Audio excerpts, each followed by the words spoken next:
Popular Monárquico apresenta-se a estas eleições legislativas no momento em que Portugal vive uma das piores crises da sua longa história.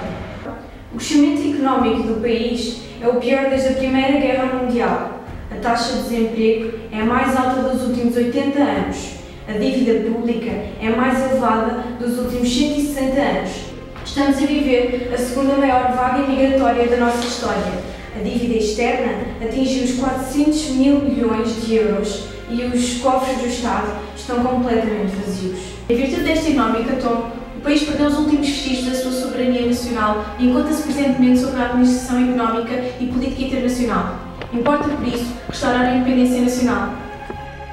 Importa também penalizar quem nos colocou nesta situação, que não são outros que os partidos que nos governaram nos últimos 20 anos e assinaram este memorando de entendimento com a Troika, hipotecando assim a independência nacional, o PS, o PSD e o CDS.